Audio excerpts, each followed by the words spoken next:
I want to start this by saying that I'm not someone who scares easily. I travel alone a lot for work, I sleep fine in unfamiliar places, and I don't jump to paranormal conclusions. I always look for the boring explanation first. This happened in January, a few years back. I was staying at a small ski lodge in northern Vermont. Not a resort, more like an old, privately owned lodge tucked into the mountains. The kind of place with wooden paneled walls, brass keys instead of key cards, and one person working the front desk who usually doubles as maintenance concierge or a bartender. I was there midweek, right after New Year's, off season quiet, snow everywhere. When I checked in, the guy at the front desk told me that there were maybe 6 guests in the entire building.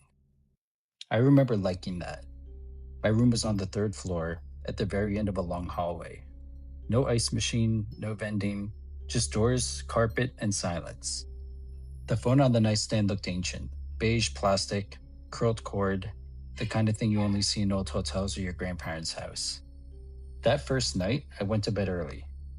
I'd skied all day, had a couple of beers at the bar downstairs, and passed out hard. Until the phone rang. Not a gentle ring, not a single buzz, a full, sharp ring that jolted me awake. I rolled over and squinted at the clock. 3:12 a.m.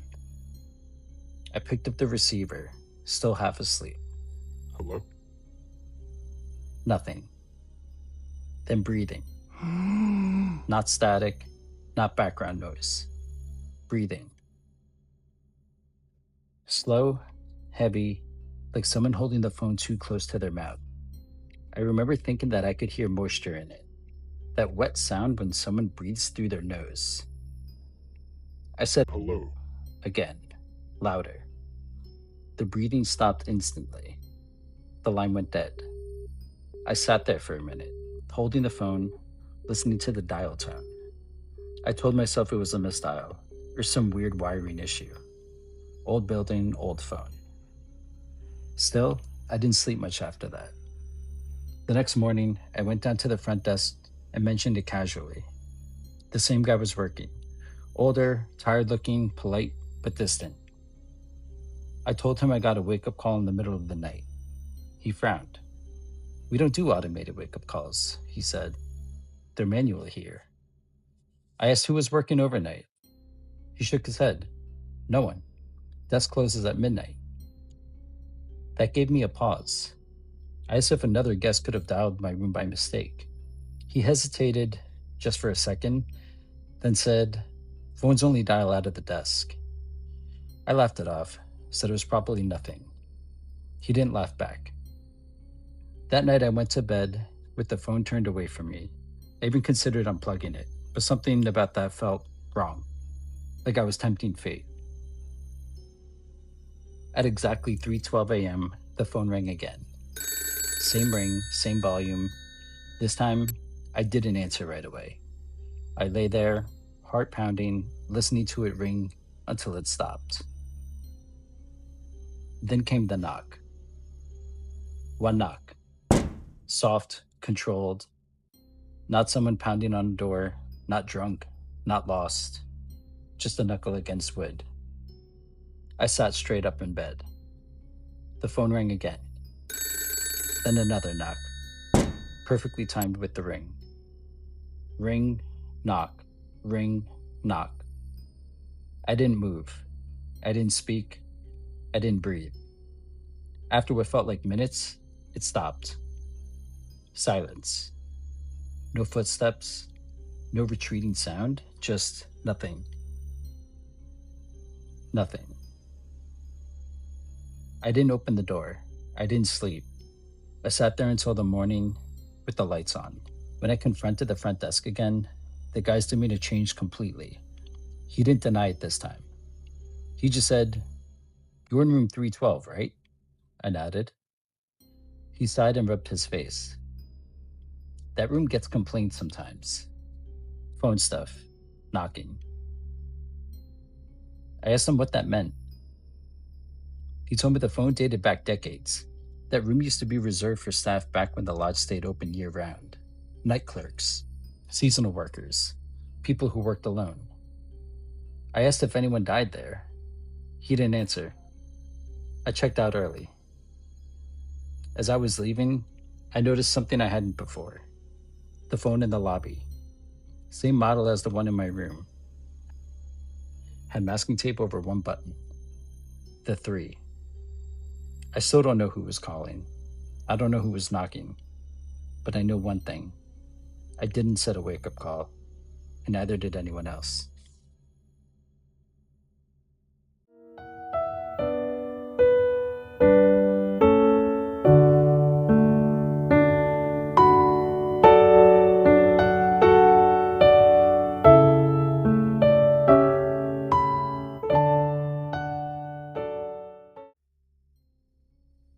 I want to start this story by saying that it happened back in 2015 when Uber was still pretty new. I don't know if it was just me or just being a guy, but checking license plates the way people do now wasn't really a thing yet. Back then, if the make and model matched, you usually just got in, said your name, and the driver confirmed.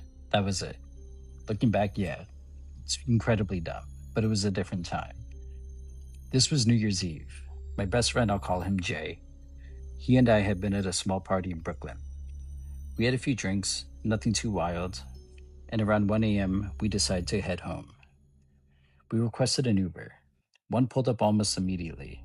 Same car, same color, same model. We got in. I sat behind the driver on the left side. Jay sat on the right. We got in, told the driver our name. He nodded and pulled off. At first, everything felt normal. Quiet but not weird. No music playing, which I didn't think too much of. Then a few minutes in, I noticed we weren't going the way I expected. Not wildly off, just wrong enough to notice. I leaned forward and asked, "Hey, are you heading toward Ditmas Park?" He didn't answer. I asked again, louder. Nothing. That's when I got the sinking feeling in my chest. Not panic yet, just that instinct that something wasn't right. We hit a red light, and I quietly said to Jay, "Get out." He didn't hesitate. Jay threw his door open and bolted. I tried to do the same, but my door didn't open. Locked. Before I could even react, the light turned green and the driver floored it. I remember yelling and pounding on the door, trying to unlock it. Nothing. We blew through at least one stop sign, maybe two. I couldn't tell how fast we were going, just that it was reckless for these side streets. My heart was hammering. I was thinking, this is it. This is how people disappear. After a few blocks, traffic forced them to slow down. 2 cars stopped ahead of us, and that was my chance. I reached across the street, grabbed the handle on the right side door, and threw myself out of the car. As I jumped, I felt the driver swing his arm back toward me.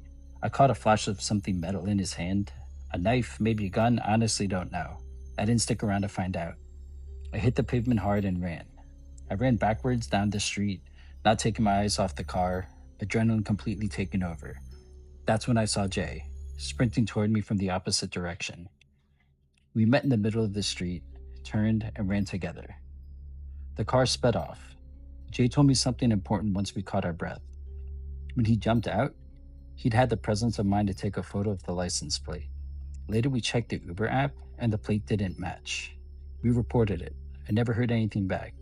No follow-up, no explanation. Since that night, I always check the license plate, every time. And honestly, you should too. There are way too many people out there looking for an easy opportunity. And sometimes, all it takes is assuming it's probably fine.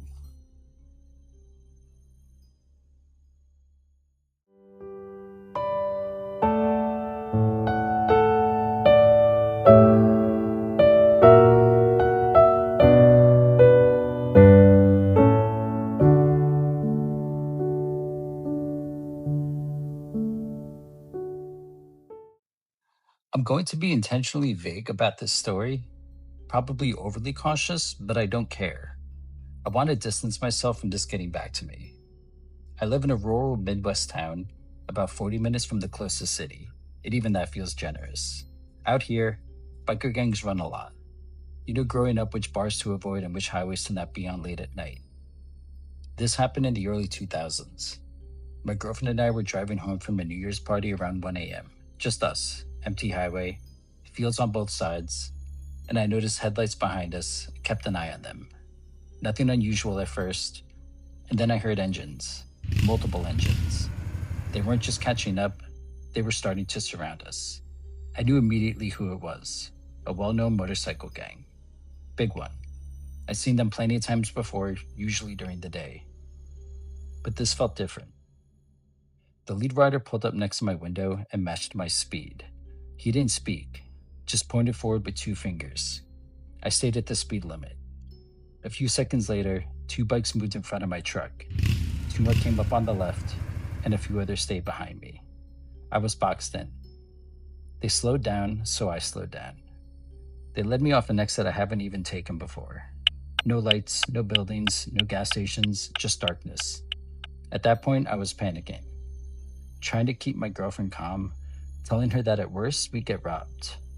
The bike stopped, and so did I. A few of them got off and surrounded the truck. The man I assumed was the leader knocked on my window. License or registration? The guys behind him started laughing. Then he leaned in. Give us all you got. We handed over our wallets, our phones. There wasn't much. A few dollars, beat up phones. I even said, "That's everything. Look at the truck." He actually chuckled at that. They stood there silently, staring at us, not angry, but more calculating. Then he told us to step out of the truck. I've never felt more powerless. He pulled my license out of my wallet and stared at it longer than necessary. Then he read my address out loud, slowly. He looked up at me and said almost casually, "We'll see you soon." He handed the license to another guy who put it in his pocket.